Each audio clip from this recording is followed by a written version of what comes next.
And welcome to the final week of No Escape November, where I am pretty sure I am going to get some of my theme park geography wrong today. I'm Tyler Green. I'm Kit the Magician Quinn, and insert Mr. Rogers jokes here. Hell yeah. But I don't want to take a nap. I'm not tired, said no adult on the planet. Here, Randy, hold this blanket. It'll knock you out. It's got chloroform on it. Oh, but...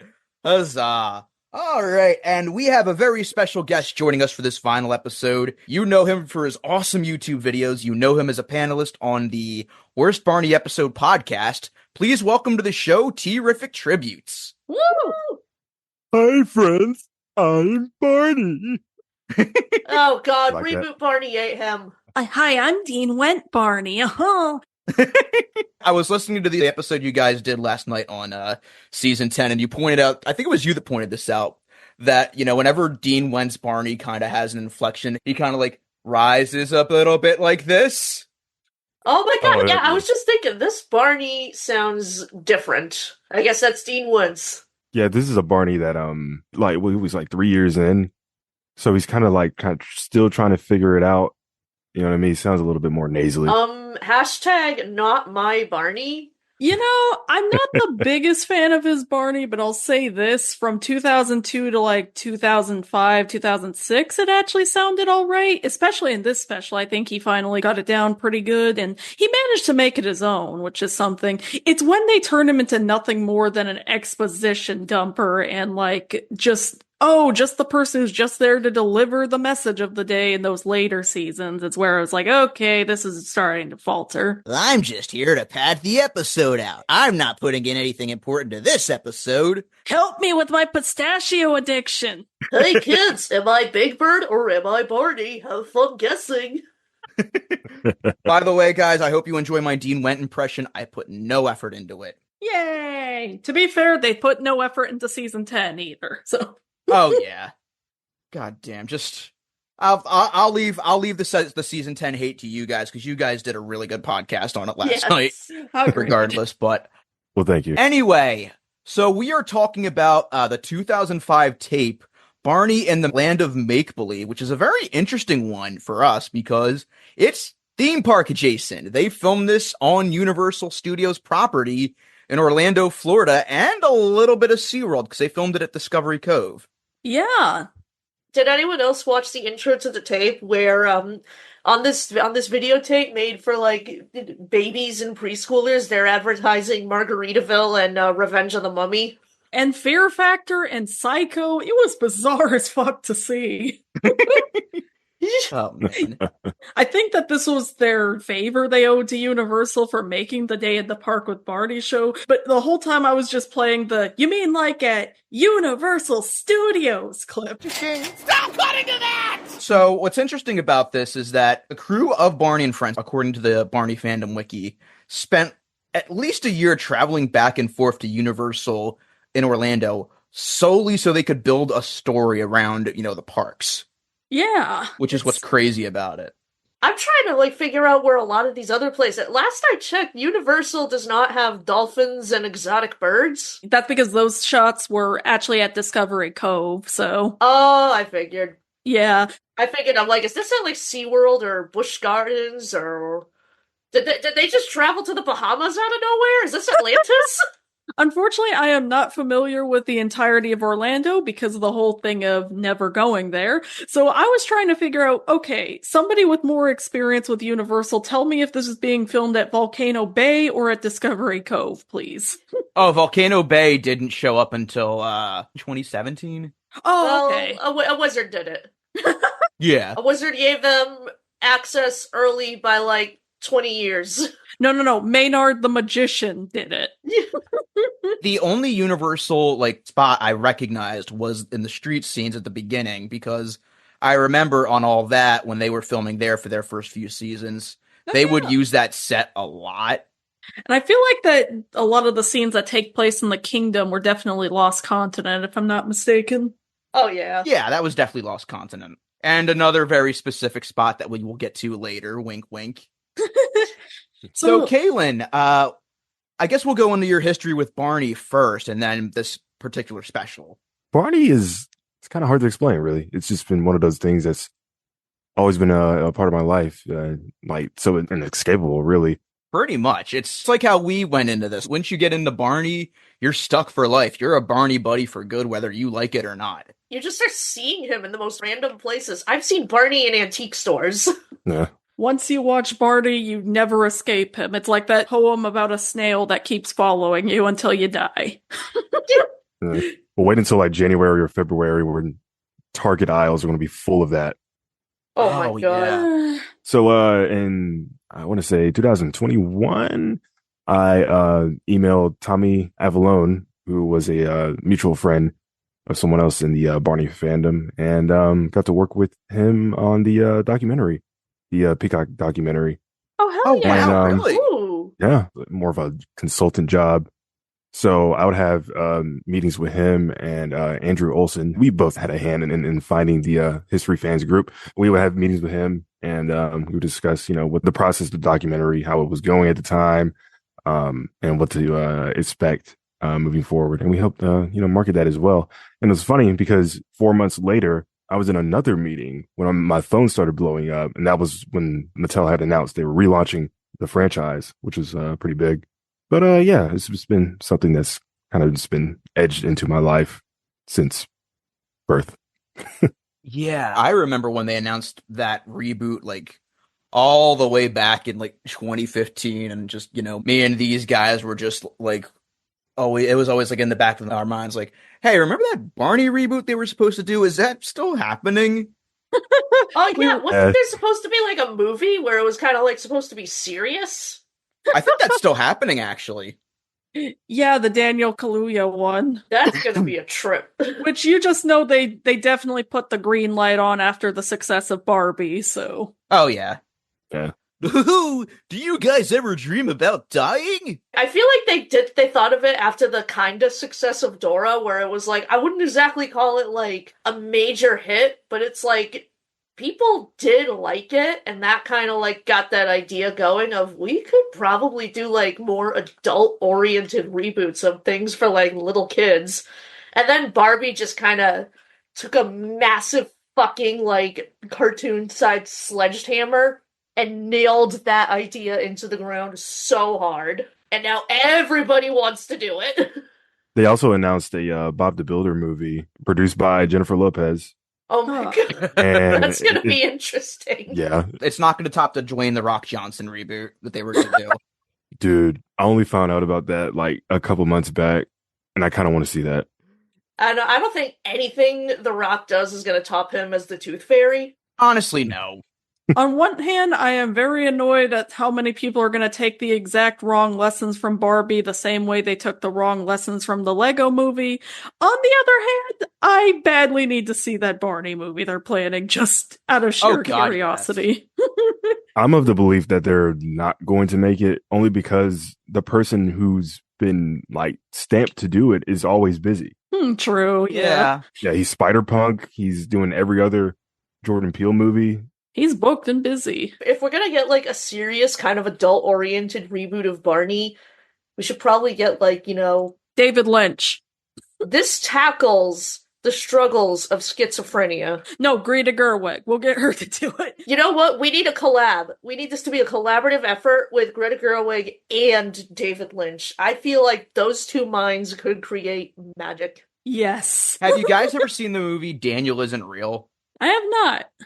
Yeah, it's basically, the kid had a troubled childhood and then he becomes an adult and then resurrects his imaginary friend, but then the imaginary friend just starts fucking with like his reality in a sense. So it's Drop Dead Fred? Oh my god, Drop Dead fucking Fred. Basically, yeah. Yes.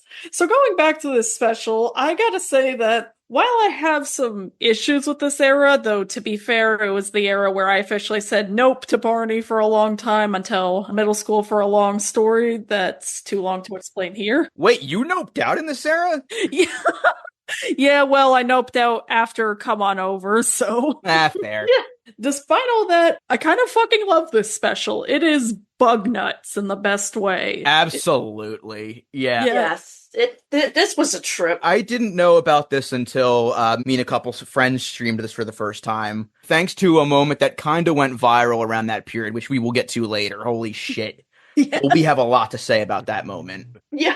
This special reminds me a lot of Wishology from Fairly Odd Parents. It may not be the best thing the franchise has done, but honestly, it's one of the very last times they had true ambition and actually went for the fences with something, so... Yeah, this was during a very interesting era in Barney history where, you know, Hit Entertainment owned the franchise and was kind of, you know, experimenting with it a little bit in a lot of ways. You know, Kaylin, you guys went over this in your Worst of Barney podcasts, but you know, this was sort of the beginning of the downfall for Barney. Not this special specifically, but like during the 2006-ish era, you can really tell that the quality is starting to decline a little bit, especially since they were, you know, getting a hold of new producers and stuff like that who did not, you know, get the essence of Barney at all. Yeah, and wasn't it also like the pistachio episode was apparently in that as well? Like, Yeah, Barney's crippling pistachio addiction. It was 2007, and I found out that the head writer at the time, Stephen White, you know, just for the fun of it, because he was getting like really annoyed with the new writers making the show conflict oriented, he just said, "You know what? Fuck it. I am going to pitch this episode where Barney has a drug addiction. See if they stick with it." They stuck with it, and he quit on the spot. wow. That Jesus. is the most badass thing one could do to quit the writing room of Barney. Of course, those people were responsible for Bop Till You Drop. Just... Good Lord. So, Kaylin, what is your relationship with the specific special? This was actually one of the last videos that was purchased for me until it was kind of a mutual decision of you're too old for Barney and me going, I don't like Barney anymore, solely because my reaction to this era was the same reaction of how people are reacting to the new Barney. Like, why does he sound like this? Why is this world different from, you know, what it used to be? You know what I mean? Who are you and what have you done with Barney? But I do like the video, really, really. Not just for the locations and whatnot, but the progressive story as it moves along. Yeah. And it's not too shabby. Yeah. It's telling that the later seasons of Barney aren't bad because of the new character. Like, we love Riff in this house. He's amazing. All hail Riff. All hail Riff. All hail Riff. It just sucks that the rest of the show kind of suffered. Yeah. But anyway, so yeah, this is actually the first time we're reviewing something from the Dean Went era that's not on Patreon, which you should totally pledge to. Cough, cough. No, I'm kidding. You know, Give us money! Give me money, give me money, give me money, give me money. Where's the money? Ah! Ah! Yeah, you like that? That feel good? That feel good? you know, I don't hate the Dean Went Barney. I think he does, you know, a pretty decent job. Of course, it's going to be hard filling the shoes of Bob West, the original guy. But, you know, at the same time, he does kind of bring, like, sort of this warmth to Barney. Like, don't get me wrong, it's still kind of sanitized, especially when we get to, like, the last few seasons where the quality's going down and everybody is just totally burnt out from doing this. But Yeah, you can tell that he has a lot of respect for this role and enjoys doing it. absolutely. He has a very unique background. Sorry to cut you off. But he started out as one of the main morning hosts of Radio Disney. Oh, that's right. Yeah. Oh, yeah. Yeah, so he did that. There was a casting call right around the time Bob was getting ready to leave for, you know, to be the next voice of Barney. He auditioned. He came close, but they gave it up to Tim Dever, who is the father of famous actress Caitlin Dever. Wow. Oh, And to interrupt you for a second, I'm sorry, but this is coming up for a good purpose. We got our facts wrong in the Come On Over to Barney's House episode, as you let me know. Yeah. Because what happened was we were originally shit-talking Duncan Brennan's Barney, but in reality, Duncan Brennan was the singing voice of Barney in that. Oh, okay. So Tim Dever was the regular speaking voice of Barney. So Tim, we're sorry, man. Can you ever forgive us, Tim? Tim, you're cool. We were just making fun of the guy who's currently going on transphobic tirades on Instagram. Not you. You seem cool. I'm sure you don't go on bigoted Instagram tirades, and you're a very fine person for that. Agreed. That's the most we can ask for from people now. So this special, because they couldn't afford hotels, they decided to go to local Florida kids instead for the actors, and they actually went on to interesting careers, I've noticed. Okay, so like the main two kids in this, Dylan Crowley and Karina Conti, this was one of their first roles, and Karina Conti went on to be in a show called Good Trouble and a couple of various music videos. And Ace Ventura, Pet Detective Jr., of all things. Sure, why not? Also filmed at Universal Studios. Ah, okay. And Dylan Crowley went on to be in Stronger Than Daylight and was also in a video called Little Creepers. The Queen is played by a woman named Nicola Lambeau, who actually has a pretty sturdy career, including American Crime Story. Holy shit. Oh. Does it say which one? It says she was playing Terry Mason, so... Terry Mason. Let me look up what case she was a part of. Oh, she was also in Good Trouble. What the fuck? It was about the assassination of Gianna Versace. Oh, that one! Interesting. And she was also on Conan and Days of Our Lives, Law and Order, NCIS. So yeah, she has quite a career behind her. Yeah, it she Hell does. yeah. So, going into this special, we open on something that's actually pretty cool for this. Yeah. One of the rare moments where Carrie Stinson, Barney's suit actor, who we've praised many a time on this show, Hell yeah. shows up and has sort of a speaking cameo. Are you playing with Barney? Yes, sir. Hello, Mr. Barnes. You know what's crazy? This is not the first time this has happened. Oh, cool. So he's been out of costume like a couple times, like during the show. Like they'll open on like somebody doing something, and he might be like, I don't know, like playing an accordion or Oh, that's right. I remember the one where he plays the accordion. yeah, that. Oh, But yeah. if you watch Barney's Great Adventure, David Joyner makes a out of costume appearance. It's like a blinking you miss it moment during the restaurant scene. Huh. Oh, Okay. yeah, that's right. Yeah, so one of the kids are like looking for the egg, and he kind of points and like, hey, what are they doing? Yeah, the out of costume, appearances were like a regular thing. Because there was also the episode where Julie Johnson shows up as Mother Goose. Oh yeah, That's that's right. That Yeah. fucking episode, which is especially ironic because she's on screen with Baby Bop at several points, but conveniently Baby Bop does not say a single word to her, which is weird. Baby Bop wears glasses. Mother Goose doesn't. In Halloween Party, everyone makes an out of costume appearance except Joyner and Bob West because, Oh. well, obviously Barney is there, so you can't really do that. Yeah, but I think Julie Johnson's on stage at one point. Jeff Ayers, I saw him when we were rewatching it for the annual mistake we do. I saw him in one of the shots. Yep.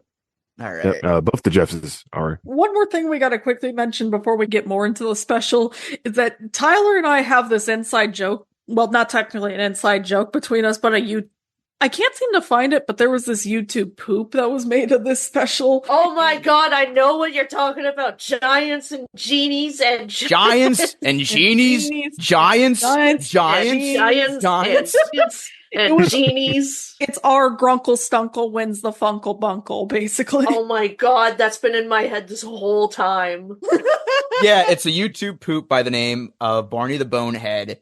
It's this, kind of mediocre YTP made on Windows Movie Maker that me and Kit just scream at each other over and over. Giants and genies, giants. I remember watching that one, like, back in the day, back when YouTube poops were, like, first a thing. Oh my god! You Barney!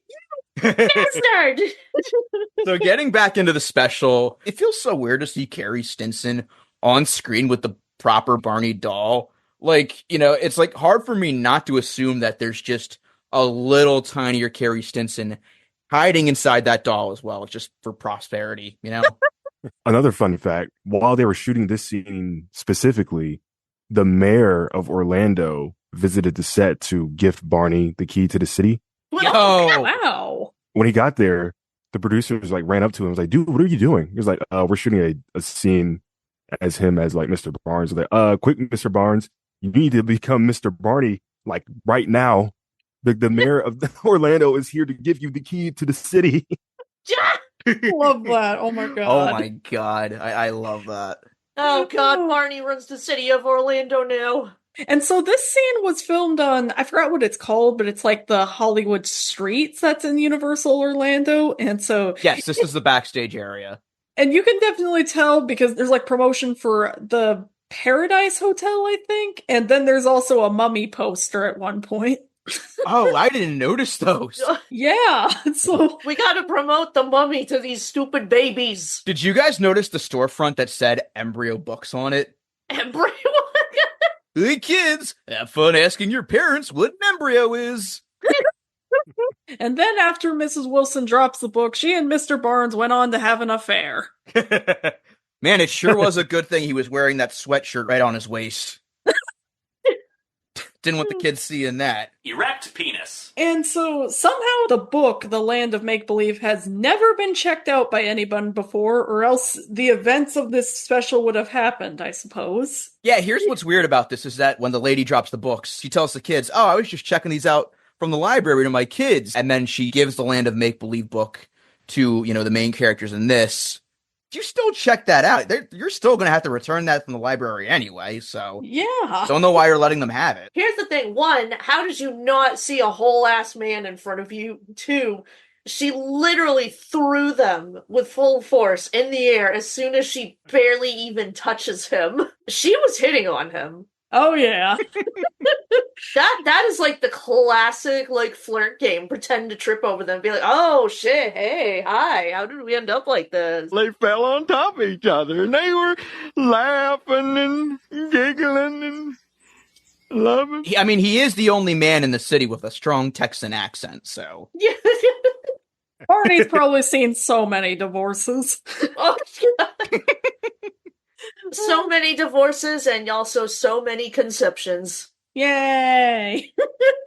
So then Barney gets summoned, and immediately they go into the titular song of the special, which, it's no Once Upon a Time, but I do like this one. Anything can happen, anything can be.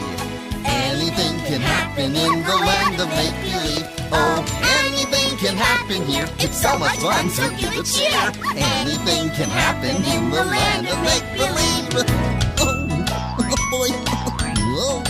Yeah, and honestly, I actually like most of the songs in this special, which is, I'm usually not the biggest fan of the songs in Barney, but a lot of the songs in this special are actually pretty good. Yeah. Yeah, this is easily my favorite out of all of them, quite frankly.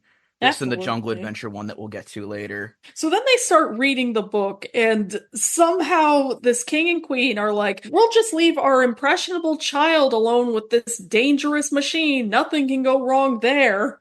Yeah. It's like, you really can't blame the wizard for giving you that machine if you can't even watch your damn child. First of all, you don't just say, don't touch this. You have to, kind of play some, psychology games. You gotta be like, well, you can touch it if, you want to get naughty particles all over you and get nothing for Christmas. and that guarantee, you just lie to your kids just a little bit, and they won't touch that shit. It's like letting a 2-year-old be right next to a meat grinder. Oh, God. Oh my god, that reminds me. My mom, when I was a little kid, she told me the reason I can't stick my fingers in the garbage disposal is because the growling coming from it is a monster. And that kept my hands out of the garbage disposal. So. He's hungry, Randy. Look around and find out. Oh, that's another thing, too, I forgot to mention about the Land of Make-Believe song is that there's a bunch of crazy extras in that sequence. I think my favorite out of all of them is the dude in the bowler hat who's on this giant fucking unicycle. Yeah. I don't care about what the kids in Barney are doing. I want to know this guy's story. I have to wonder if those are Universal meet and greet characters, because I know they have characters like that out here at our Universal Studios in Hollywood, so. Yeah, that's a good question. Wow, street performers! It's not working! I love how when the princess escapes from the book, the kid's reaction is, wow, who are you? Rather than, wait, what the fuck? How did you just summon this child from her book? What demon conjured you? It's a reverse never-ending story, basically. And then somehow when they try to read the book to see what happens, it's blank. So again, nobody has ever discovered this book just has nothing else in it. A wizard did it. I mean, in this case, yes. Quite literally, yeah. Also, I gotta say it, when that bus pulled up, I was just thinking, they probably have, it looks way more like a trolley, but they avoided calling it that because they didn't want the Mr. Rogers Institute to sue them. Ooh, check out this bitchin' trolley I jacked from MGM Studios. What the mouse doesn't know won't hurt him. Clang, clang, clang with the trolley. I don't know. You know what's funny? I always presumed they made that. Not at all. That's an actual trolley that makes its rounds throughout the park. Oh, yeah, I was like okay. thinking, like, did they get that from like Dr. Seuss land or whatever? Why does that It look does like? look very Dr. Seuss. It really does, yes. Very Cat in the Hat like. It is a cool design. Yeah. It is, but at the same time, leave it to Barney to imagine a trolley that's standing room only. Cheap bastard. I'm just imagining that as they're going to the town, I feel like these people have just accepted that they're saying a purple dinosaur at this point. They're like, yeah, we're all drunk. We're in Orlando, for God's sake. I did, in That's the fact, thing. pick the wrong day to stop sniffing glue. We just came back from Margaritaville. What's going on? That's the most confusing thing with Barney to me over the years, that like there's certain people who can and cannot see him, whereas in the new show, everybody can see him. Like the whole imagination stuff is thrown out the window. It's like, no, we call upon him. He's there. He's making things real. Which, yeah, it's like, are they imagining that the adults can see him? I mean, I'm glad that they threw out the we have to hide him logic like they did in the Backyard Gang tapes eventually, just because that made things a little convoluted. But it's like, Mhm. but the logic is so inconsistent and weird. It's like, so only specific adults can see him or the magic goes away? It's... The thing you just said, the Backyard Gang tapes would make an amazing analog horror series. Oh god, it would. Yes. Okay, so I buy that Shuli would not know what a bus is, but how the fuck does she not know what a library is? Libraries have been around for thousands of years. Libraries have been around literally since, like, Mesopotamia. There's no excuse for not knowing what... Well, if this is modeled after Europe in the Dark Ages, then, you know... Oh god, there's a bubonic plague in the land of make-believe. Sending the princess back to that kingdom was a fate worse than death itself. So it's here that we get introduced to the character of Princess Sulika, played by Alexandra Hairston, who I found out actually got some pretty good gigs working on the Norwegian cruise line, doing, you know, musicals such as Priscilla, Legally Blonde, the musical, Hairspray. Oh my god. They also had a Yeah, pretty that's damn good right. career. And that's another thing too, like, you know, Barney is like just so hell-bent on helping Princess Sulika get back to her family. Why doesn't he just zap her family out from the book and they can live a wacky fish out of water life in the city? Yeah, and in the city they can get things like modern medicine, like antibiotics, so they don't die of the plague. So wait, he tells the kids to imagine that they're in the land of make-believe. Why not just imagine her home then? Look, a monkey! I also actually do really like the library song. There's something about it that's always had a weird comfort to me. It's a song I can do without, quite frankly. That's fair, yeah. I've always loved the song. Oh, It's just, okay. the choreography is just terrible. Yeah. That's why I hate it. Yeah. I'm sorry, there is not a single PBS children's show song about libraries that can even hold a candle to the Arthur one. Very true, very true. Goddamn right. And I have to wonder if those people that got to dance along to the songs and dress in the costumes were like extras, maybe? They were like, hey, you enjoying your day at Universal? You want to make some extra money so you can go to Margaritaville? Oh, but more Margaritaville. Don't mind if I do. What are we doing? Okay, you're gonna carry a big ass tuba. Okay, yeah, I can do that. I can do that. I can carry the big ass tuba just fine. It's funny too, because one of the extras in this special actually did come out on Instagram and said, "Hey, I was in this." Holy shit! Oh yeah, this is most like recently. He goes by the name Sage Starkey TV on Instagram. So, Which one was he? he was the dude in the tall yellow hat towards the end when they're in the land of make believe. Oh, wow, okay. I just know there were people in that crowd like, did you also get here from Bubblegum Shrimp. It's a household name. Wait, where's the giant golf ball? So the way they travel to the land of make-believe is by going through the door of the library. So did that library just get zapped out of existence? Barney makes reality his bitch in this special. Some poor schmuck is gonna open that library door and then just get zapped into some fucking netherworld or something. It's gonna be like, you know, when Thanos snapped away all these people and we're just left wondering, what about the people who were on planes? when they come back, when they get blipped back, do they all just fall out of the sky? Oh, that's another thing too, that trolley, it has a driver. So what did Barney do? Did he imagine him too? Was he just like a regular bus driver? Then suddenly Barney just transformed the bus and sent the passengers on that bus to the void? We're not drunk enough for this. So then they make it to an island that's on the land of make-believe, but somehow don't end up at the kingdom. Okay. Honestly, this whole special might have been an excuse to just take a vacation to Florida. Fuck it, let's go to Discovery Cove. I mean, I'm not complaining. It looks bitchin' there. Yeah, it does. You just know, though, when they meet the mermaid, you could just tell that the Barney creators were kicking themselves a little that they weren't owned by Disney, because then it'd be like, oh, we could easily turn this into a sing-along tape and bring one of the Ariel meet and greets. Oh god, they really could have. It's the Discovery Cove, not Ariel meet and greet. With dolphins!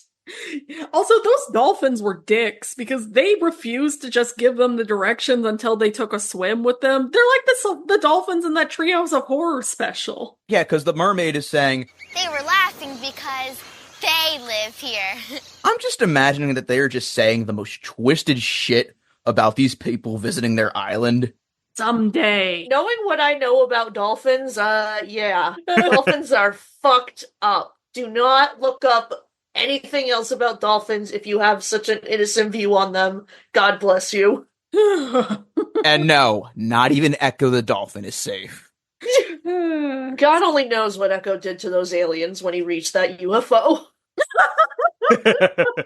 Oh man, I'm just imagining during the sequence where the kids are just playing with the dolphins, like actually swimming with them. Like one of those dolphins just wants to snap and take the kids down under with them. Oh god. Not that they should have. I actually read one fucked up thing about dolphins is that one of the way mother dolphins will discipline the baby dolphins is by tossing it in the air with their fin for up to an hour. I feel safer swimming with the sharks, to be honest. You should feel safer swimming with sharks than dolphins. More people are killed by vending machines than sharks. Meanwhile, dolphins have the intelligent capacity for evil.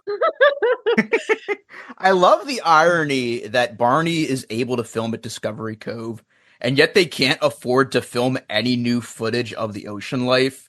They're just resorting to like stock footage from the 80s. I did take notice that it was starting to do the thing that a lot of the later era did, where it would start to rely on stock footage during the songs. I didn't mind it as much here, though, because I'd rather those kids not be stuck around wild animals, but...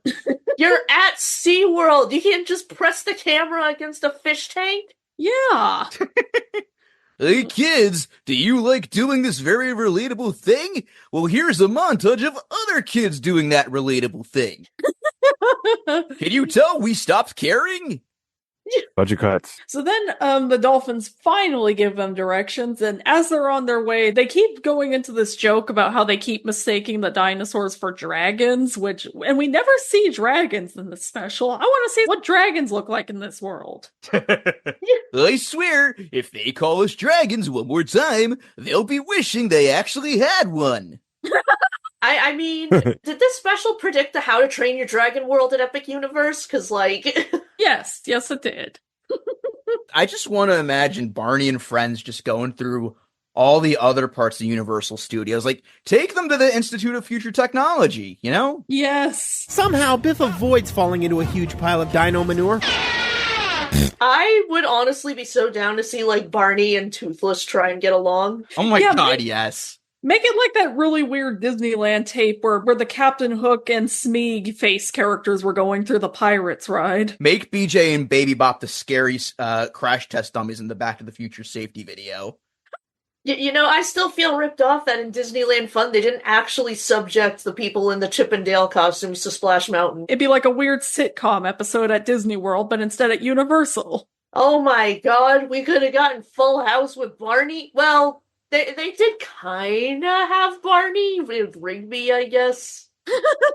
Close enough. Yeah. Anyway, speaking of BJ, remember when I teased that he was going to be with us all month? This is his second appearance this month. Oh my god. You had one job, Tyler. One job. I tried. They make a weird joke about how he's afraid of grasshoppers. Oh, that's nothing. Just show him a horsefly. Grasshoppers are quite literally one of the least scary bugs I can think of. When there are brown recluse spiders about. I mean, honestly, the scariest bug to me, even though it's not technically that scary, a dragonfly, because those things just zoom right into your damn face. Oh, God, yeah. Those things have no personal boundaries at all. Dragonflies, scary. Damselflies, one of the cutest bugs ever created. Yes. It has the word damsel in the name. It has to be cute. You're not going to regret looking at a picture of a close-up face of a damselfly. It actually is adorable. I love that when Princess Zuli calls BJ a small dragon, he goes, "But I could have a growth spurt any day now." BJ, you've been 5 years old for 3,000 years now. Let it go. 7, but yeah. Yeah. And also when they're going through the jungle, they keep cutting to footage of a chimpanzee smiling, and I'm just like, oh my god, that better be stock footage, because if that's a chimp on set and it's smiling, this is gonna turn into Nope real fast. Let me just make sure there are no bath salts on set. Yeah, we're good. This special hits a lot different in a post-chimp crazy world. Or just any world post Travis the chimpanzee incident. If you know, you know. Oh god, Barney's face is getting ripped off. I love the Jungle Adventure song solely because it gives me the excuse to sing the lyrics to Love You Madly by the Doors alongside it. Hell yeah. Don't you love her madly? Also, every time they cut to footage of animals, I was like, at least half these animals are invasive species in Florida, because they have like the pythons, they cut to monkeys, which are apparently invasive in Florida now. Oh, so we're just taking a trip to the Florida Everglades present day. Yay! I also love how they sing about seeing an elephant, but they don't bother to show stock footage of it. You know, one of the coolest damn animals on there. Yeah. You know what? If elephants actually did become invasive in Florida, I would not be shocked at this point. There are invasive hippos in Mexico. Oh god! Ugh, keep them out of California. You just hear a knock at your door. Hey, I'm totally not a hippo. Let me in. Also, one more note about the elephant. There's a part where she sings, "I hope he doesn't step on me." That's the closest there's been an implication that death exists in the Barney universe since they sing about actual guns in the first couple of tapes. Oh, dude. There's a season 5 episode where one of the kids mentions about their, like, uncle who died or something. Oh, dang. Wait, shit, for real? Oh my god. Yeah, it was an episode. The twins, like, aunt was coming to town, and one of the other kids was like, "Yeah, my uncle passed away not too long ago." And I was like, "Whoa, hold on." That's kind of heavy to bring up on Barney. Yeah. Oh my god, there's always that one guy. It's like, I'm so excited to get to, see my uncle this holiday. Oh, that's great. My uncle died in a car crash. I'm sorry, but sorry for your loss, but I didn't ask. Oh my god. And so then after the song, Baby Bop finally shows up by jump scaring BJ. Ugh. In all fairness, Baby Bop is in fact the most horrifying thing I can think of in this special. You know what's crazy? As the Baby Bop lover, I am 100% implicated in this episode because she's actually the most useful. You know what? I clown on her, but this special was where she was at her most tolerable for me. Hell yeah. I cannot stand her in these later years at all. Yeah. Oh, yeah. Hey, I'm a sucker for green and pink. What can I say? Especially when you can hear Julie Johnson's voice start to really go out on her. It's like, ugh. It almost sounds like her. Yeah. Yeah, like, You gotta wonder, how many packs of Marlboros has Julie Johnson been smoking at this point? It's just like Zoe, where it's like, I'm 4 years old. Hey, everybody, it's me, Baby Bop. Much better. It's kind of like listening to Marge now. It's like, okay, much love to Julie Kavner, but please let her retire. Oh, one of you guys mentioned Bop to You Drop. That was the reference episode for Bryn McCulley. Oh, wow. For real? Yeah. One particular scene from that episode, she would say over and over and over again to get her impression of the Baby Bop voice. Huh. I'm not gonna lie. At first, I was not a fan of her Baby Bop. It grew on me, quite frankly. I actually do like her Baby Bop. Yeah. Actually, you know what, Randy? This time you do. Hell yeah, it's about goddamn time. We admit defeat. Did we just lose? But I actually really do like how the new show is handling Billy and Baby Bop, which I will never not fucking laugh at how they changed BJ's name. There's a hilarious reason, and the reason, well, the implication that everybody has discovered is the main reason. Oh, it has to be. They have confirmed that. I cannot say how I know this. They also said that it's hard to trademark the name BJ when you have so many brands and characters with that those initials. Oh, so yeah, that's true. Yeah, Ben and Jerry's, Beetlejuice, like the list goes on. And also, obviously, BJ's Brew House and right. It's ironic though. In Barney's world, where I actually really do like Billy and Baby Bop, it kind of feels like they're like severely underused at times. Yeah. They either don't understand those characters or just don't like them at all. Just the simple fact that they are Barney's sidekicks, so we need to have them in this series. Just let them do whatever. They feel like props rather than actual characters who get stuff to do. Yeah, that's what I'm saying. Nobody gets Baby Bop like I do.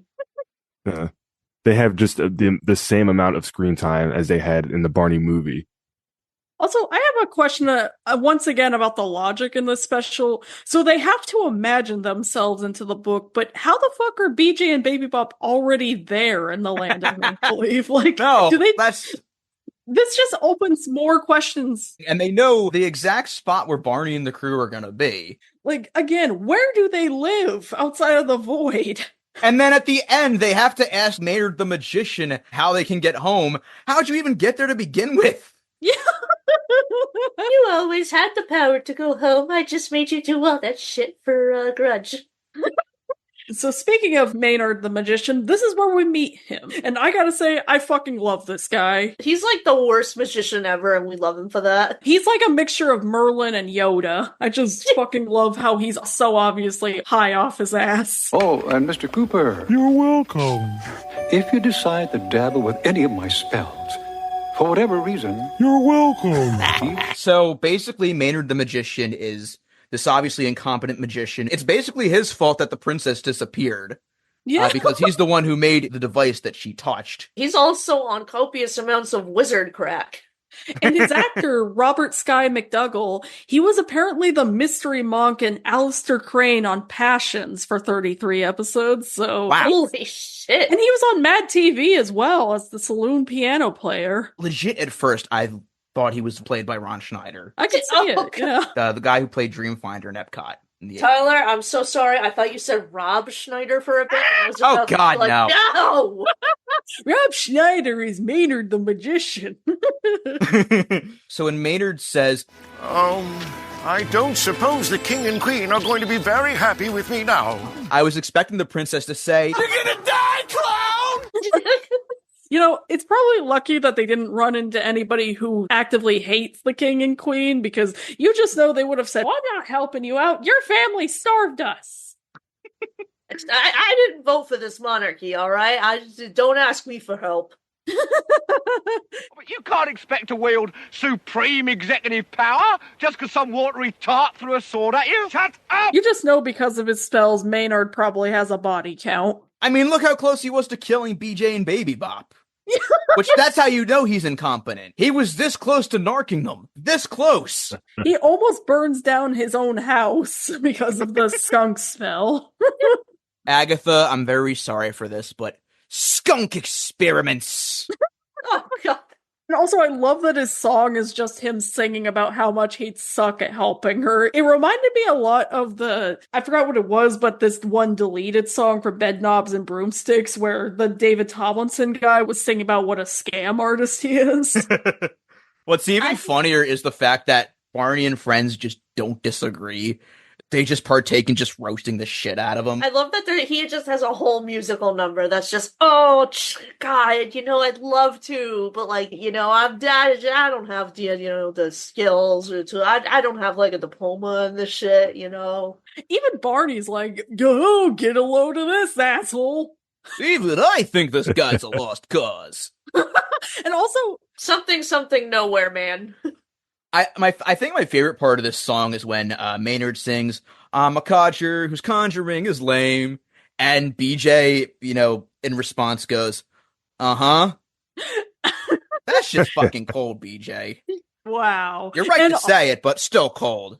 Hey, maybe he thought he was talking about the movie, Yeah, there's pretty split opinions on The Conjuring, I would say. Also, at one point he's singing about how he tried to summon a rabbit in a hat, and he pulls out a ferret.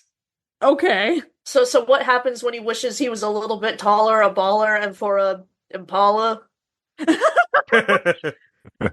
And then also I love that when he's telling them what they'll need to do next, how he pulls out a cracker and they're just like, what? What's the device that looks like a cracker? It's a cracker. And then he just fucking starts eating it while he's explaining what they should do with it. It's a magic cracker. Oh, so you mean you? I would have loved also if when he pulls out the next cracker, he just eats that one as well, and just they just have to keep going through him just eating these crackers until finally one of them just grabs it like, "Give me that!" Oh, great! You made me break the cracker in half. Good job.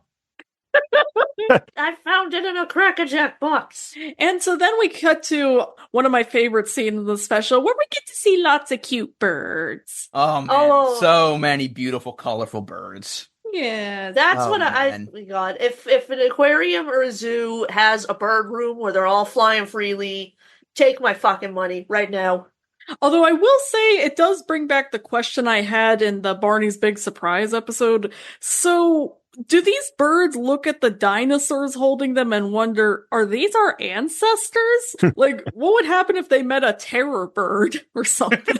Is this like the bird equivalent of like caveman Halloween costumes? Yes, it is. So the hint that Maynard gives the characters here is that this is the place where colorful birds sing. And I was expecting Barney to go, and since we're not on Disney property, we've been spared from Gilbert Gottfried.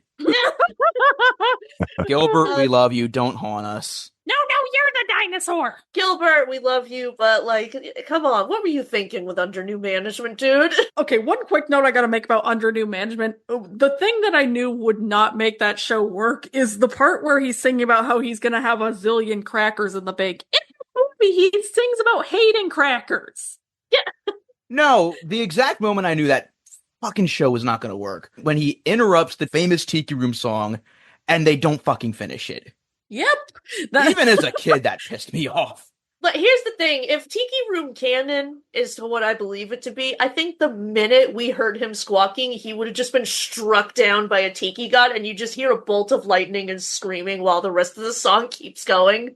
Whenever Tony and I are singing Enchanted Tiki Room, by the way, we always whisper to each other, cut the music, cut the music, cut the Couples goals.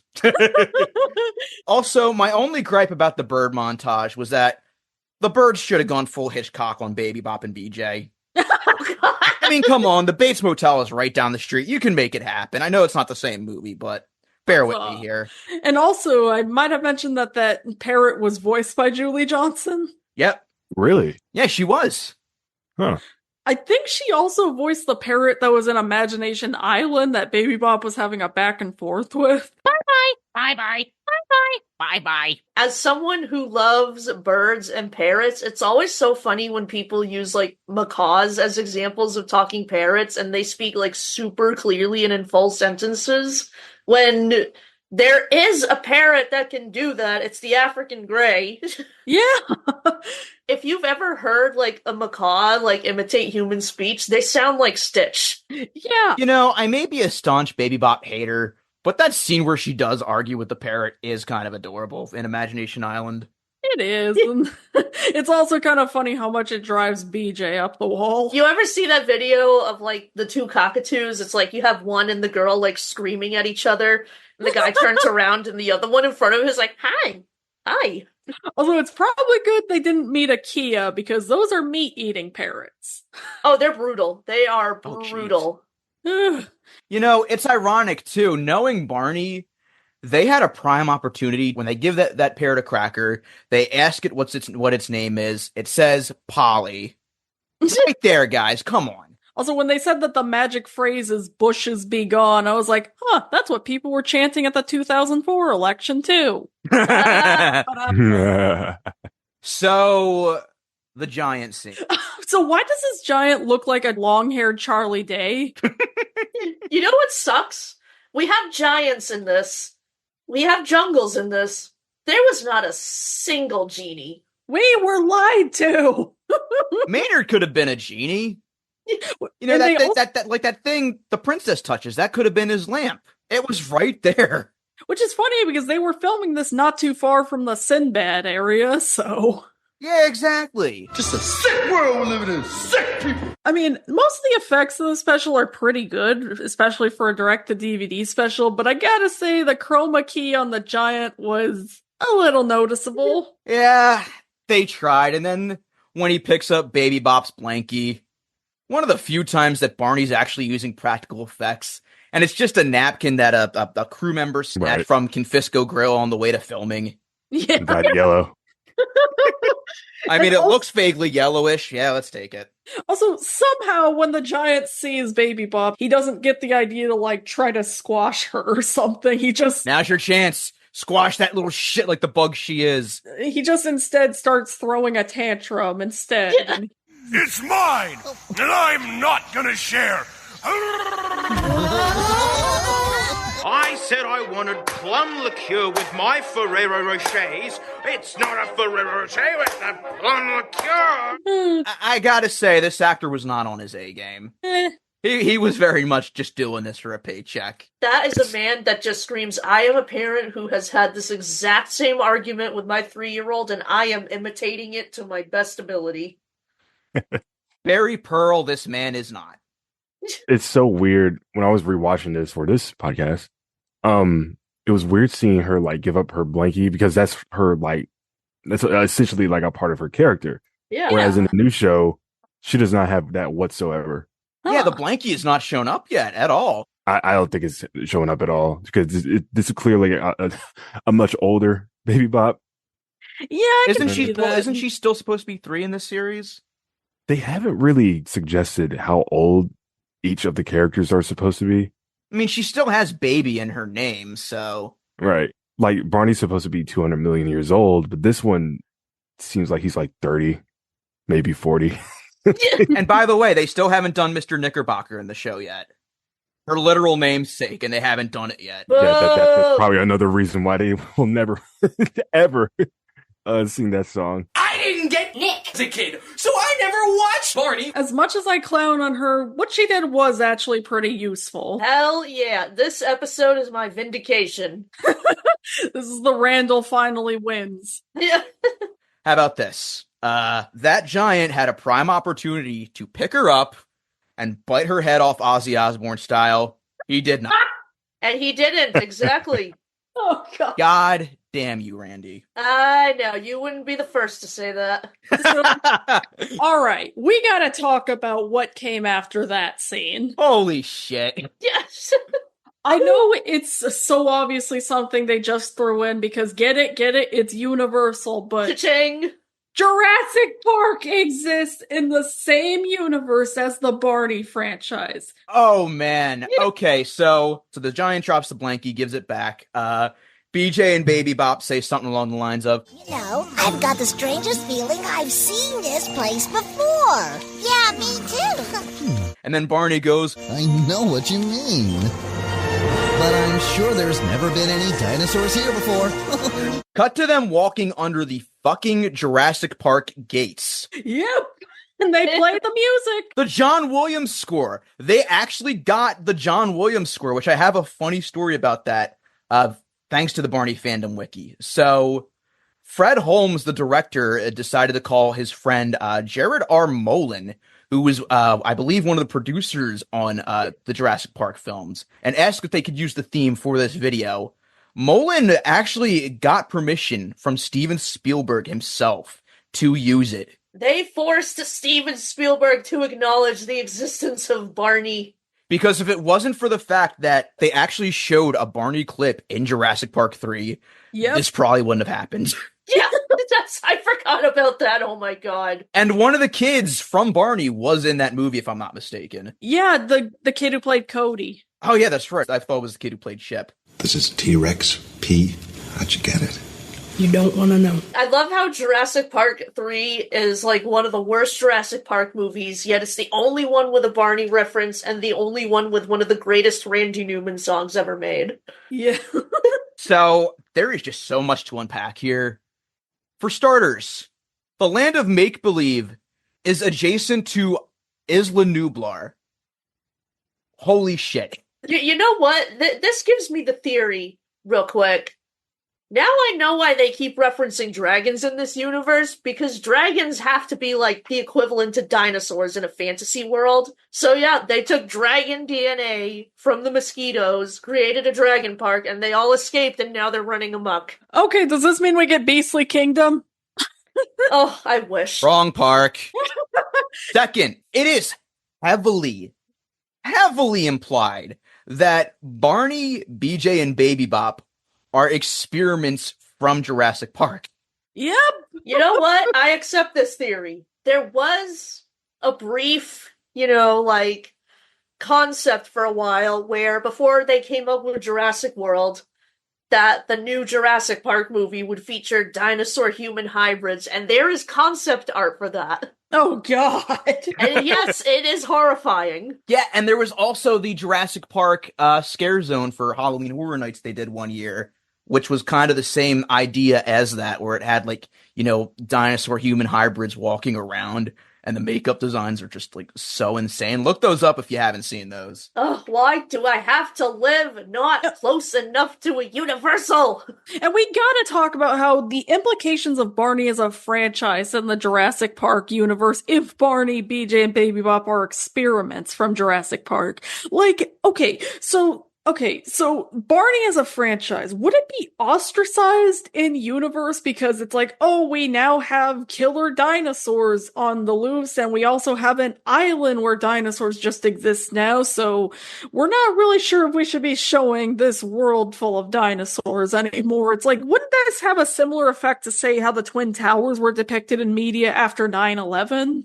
Yeah!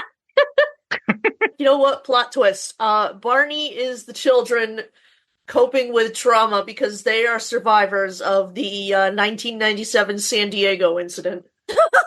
And what's even weirder is the fact that when Barney was doing press for Barney's Great Adventure, the movie, he was asked what he thought about Jurassic Park. He said, and I quote, "Some of my relatives misbehave every once in a while, but I still love them." Barney, they killed people. Barney, you come from a world where they managed to rip a guy's arm off, eat them while they're on the toilet. Okay, maybe eating a lawyer isn't that bad, as Weird Al said. Okay, but what about that poor woman who was lifted in the air by pterodactyls, dunked in water again and again, only to be swallowed whole by a mosasaur with the pterodactyl that was attacking her? Oh, he just needed a nap. Don't worry. Well, I mean, in all fairness, the actress who did that scene, if I'm not mistaken, did request a grisly death scene. So yeah. I really respect that she took that opportunity. Oh, no, that was awesome. That was an awesome scene. That was a fucking W on her part. It really is only fair that the first woman in Jurassic Park gets the most intense death scene. If you're gonna break the glass ceiling, evaporate it. Yes. I will say my only complaint about this scene No cameo from Jimmy Buffett where he runs away from everybody holding a margarita. 0 stars. Holding 2 margaritas. Plot twist, this episode is sponsored by Margaritaville. Rest in peace, Mr. Buffett. Hey, where do you think they got all those extras from? Do you know the story about the hemisphere dancer? I'd say that we're overly analyzing a scene that was very clearly just backdoor Universal promotion.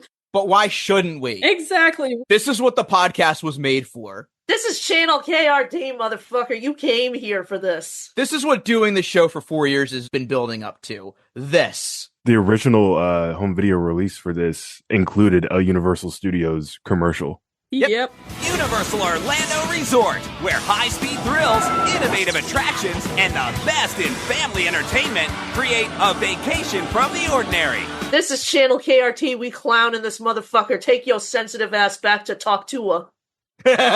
And to quote, we podcasters were so preoccupied with whether or not we could overanalyze it, we didn't stop to think if we should. And the answer is yes. Yes, we should. Huzzah! So then we cut to them walking over the bridge, and at one point Baby Bop mentions, I feel like a little ant next to these things. That prompts him to sing Ants Go Marching, which that really didn't prompt that, but okay. Side note, did you know apparently that's a Civil War song? Oh god. Oh god, it is? Well, it's not actually about ants, it's about some guy named Johnny. And then they changed it to ants. And also there's at one point where they come across a city that they say is the deserted city, and as they move on, they never explain why it's deserted. So it's like, that town is probably full of dead people. Hey kids, I think we're in Centralia, Pennsylvania. Another joke I love in this special is when BJ's like, nothing can stop us now! Stop! Nothing can stop us now. Stop! Okay. That guard looks like that, what's her name? The chick from Captain Marvel and the most recent James Bond movie. Oh, what's her name? I know that she plays Maria, so let me see. Yeah. It's funny. At first, I thought she was played by Phyllis Cicero. Just like, it's just like Stella's crazy sister. I can see it. Anyway, Lashana Lynch. Yes. That's right. Yeah. Yeah, I can see it. And also, I love how surprisingly violent this scene gets. Like, yeah, we were talking about Once Upon a Time being, like, surprisingly dark. This is even darker somehow. Just shows up with the fucking, These guards are, like, shoving them and grabbing them. It's like, this is probably the most violent a Barney special has gotten. I will say, Baby Bop is surprisingly compliant for once. Because when the guard tells them to go, she just fucks off. Oh god, they're gonna recreate that picture of the guy in the Vietnam War getting shot, but with BJ and one of those guards. Also, how the fuck did this guard not recognize the princess immediately? And it's like, no, you got a whole magic word bullshit. It's like, you suck as a guard. Something, you had the power to go home all along. Here's what confuses me, though. So, the guard, she drops the bomb that, because the king and queen missed their kid, they've outlawed all happiness and made this the kingdom of sadness. Everybody else has seemed pretty happy. I don't know why you're springing this up onto us now towards the end of the movie. Yeah, I'm amazed that Barney didn't get executed.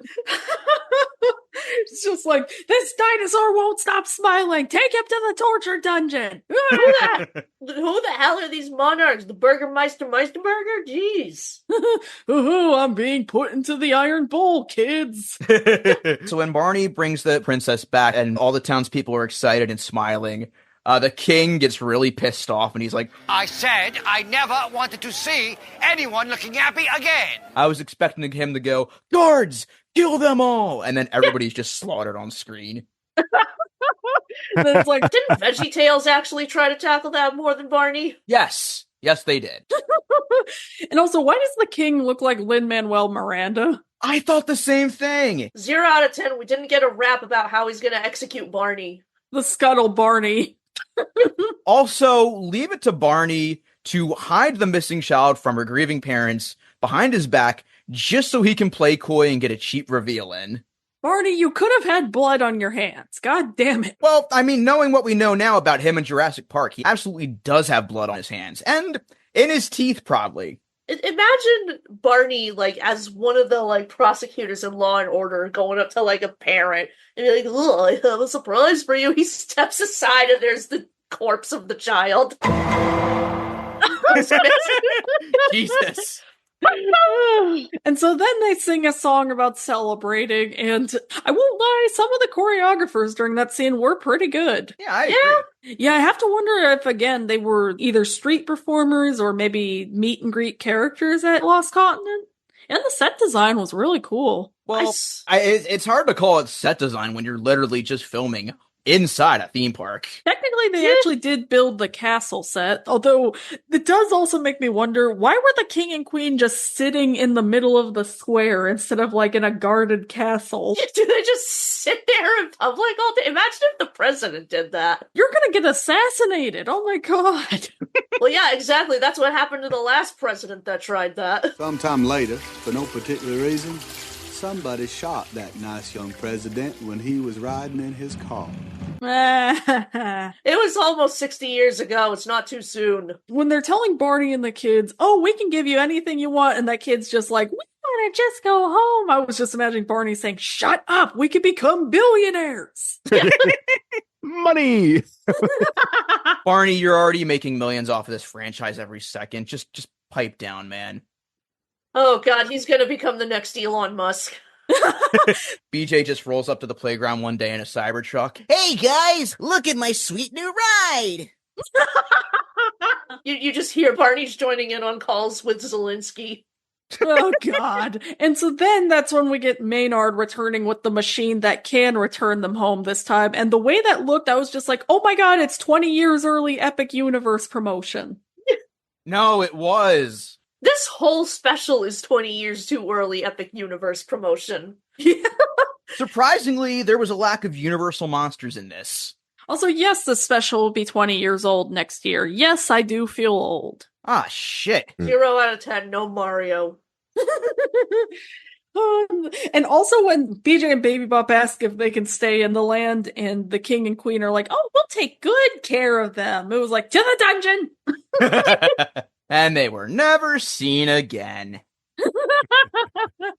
And so then we cut back to the kids and Barney being back home, and that's where we get into It's Good to Be Home, which I gotta talk about.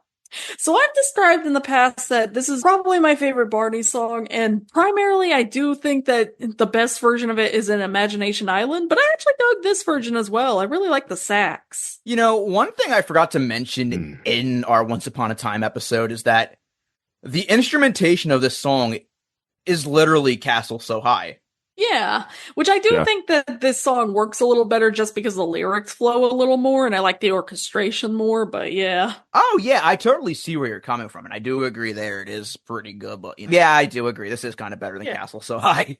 Yeah, I like this song in spurts. So I don't like it when they up the tempo. Yeah. Because it takes away from the sentiment. It works better in Imagination Island because they couldn't use the I Love You song at the time. So it's like, okay, let's kind of use that.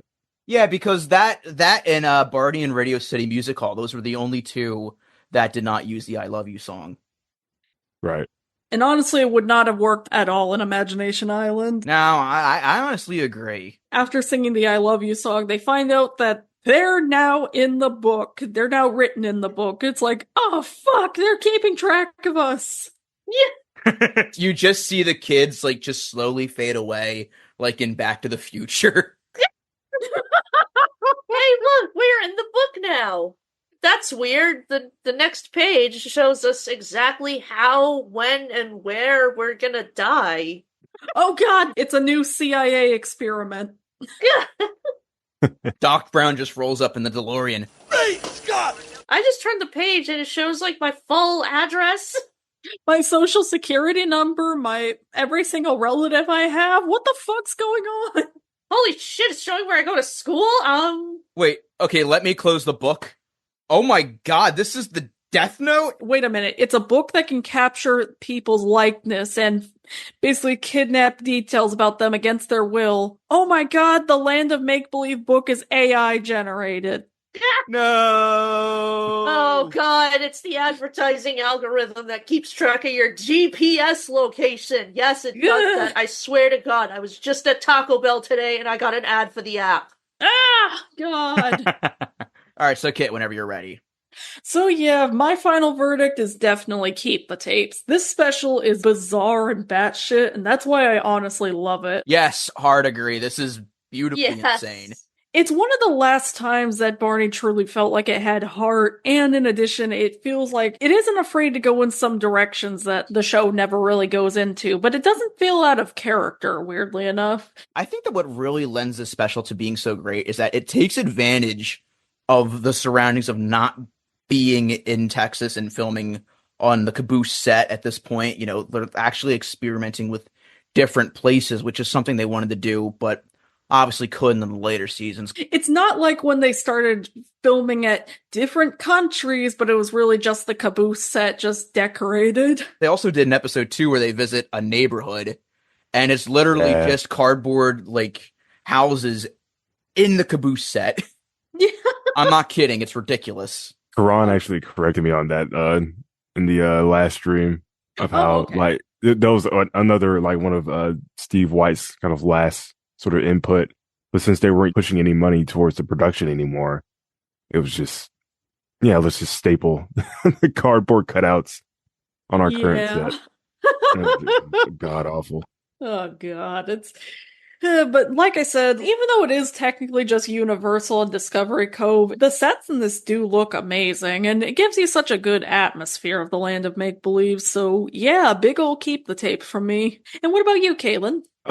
Keep the tapes. This was, I want to say, maybe one of the last good fully produced home video releases. They this also came around the same time, one of the last Barney live tours. So those two kind of implicated sort of the end of the good produced content there. But I like it for what it is. I think it's hilarious that they filmed everywhere except a day at the park with Barney, for obvious reasons. You can't really, do that. Yeah, no. Very jarring. On a side note for that specifically, if you go look on Barney Builder's YouTube channel, there is a promotional video for that attraction in general, which features known, Hall of Fame NBA player and known pedophile, Karl Malone. Oh, God. Yeah. Oh, boy. He's at the gift shop buying Barney products. Oh, no. Or presumably, get him out of there. Also, going back to this special, do you guys remember the VTech video games? I do remember Barney having a VTech sponsorship here. Yeah, there was actually a VTech video game for this. Yeah. It was like kind of one of those. It was like an updated version of the hide and seek game for the Genesis. Gotcha. Yeah. A little bit more simplified. And they added in a hot balloon adventure in this one. Why not? Yeah. I can't come back. I don't know how it works. There's a lot of Oz references in this. Were they predicting Wicked too? Yes, they were. So Randy, what's your verdict? Oh, you know what? I'm keeping it just for the Jurassic Park cross promotion. You know what? It's tacky. I know they're doing it just because they're at Universal and Barney's a dinosaur. I still love it. It was so funny.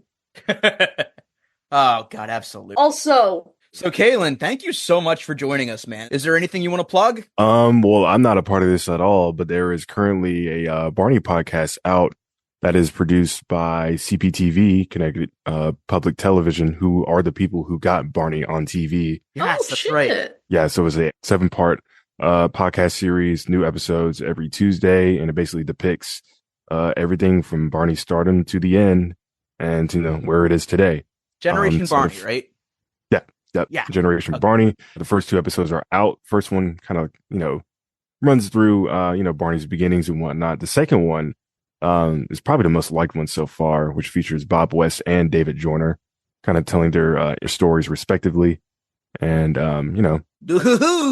nobody knows this, but we secretly hated each other on set. You're making a joke, but you're actually spot on. Oh my God. For real. Yeah, man, I'd highly suggest you guys check that out. Yeah, you can find my channel, Teeriffic Tributes. All right. I don't post on there all as much, but I need to because we have new stuff to get covered. You can also join us on the Worst Barney episode stream every other Friday of the month, where we look through every single season, including the new show, and depict which is the worst episode and why. You can find me on Mission Breakout on Blue Sky, Muppet Vision _3D on Letterboxd, Mission Breakout on Discord. Twitter is officially dead, and so I will not be promoting that, and you can ignore my previous promotions of it. And at this point, I'm just gonna try to survive these next 4 years how best I can. You can find me, Neon Tales with 1 Z on Blue Sky. And then it's either 1 or 2 Z's, I forgot, on YouTube. And yeah, like I said, I have officially stopped using what is now basically Truth Social. And I'm pretty much exclusively on Blue Sky now, so yeah. Alright, and as for me, you can find me on the usual spots, TylerFG on Twitter, TylerFG96 on Instagram. As for the show, you can find us on Twitter at channel_KRT, Channel KRT Podcast, all one word, on Instagram. And you can also find our Discord server and our Facebook group in the link tree in our Twitter bio. And if you want to help support us, we have several options. You can find us on Patreon, where we have exclusive minisodes, outtakes, and episodes of this very podcast at its earliest convenience. Or you can also find us on Ko-Fi, where we also have exclusive minisodes and outtakes, but you can buy those for $5 a pop. And of course, thank you to our patrons Paul Spicknall, Tony Goldmark, Ashley Hines, and Chris Reyna for pledging to us the $10 level. And speaking of thank yous, thank you so much to Jacob Martin for the Barneyfied version of the KRT theme that you heard at the top of this episode. And thank you to Diego LaCamera for his editing help on this episode. Alright, and with that all said, we have completed No Escape November. I had a really fun time doing this, guys, but I just gotta tell you, I'm sick of talking about Barney. It just took Tyler, yeah? Something just manifested on your bed. Hold on, I'll go check this out. So guys, I just got a delivery from one Santa Claus, aka Miss Cherry Vial. It's a present. She says, "Hello, Channel KRT team. I heard you guys have been talking about Barney this month, and I wanted to give you a very special Christmas present.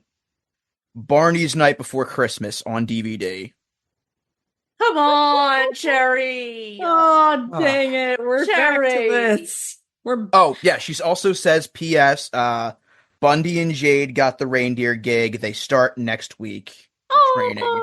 Good for them. Yeah, so my pet's a reindeer now. Sweet. Come on, Cherry. This is all just because Kipper wasn't interested. Kipper is the heat miser. So, okay, so I guess we got one more Barney tape to talk about. All right. Then with that all said, Channel KRT, I'm sure that it'll harm me, but they sure don't look like Barney. No escape. After careful consideration, I've decided not to endorse your park. So have I.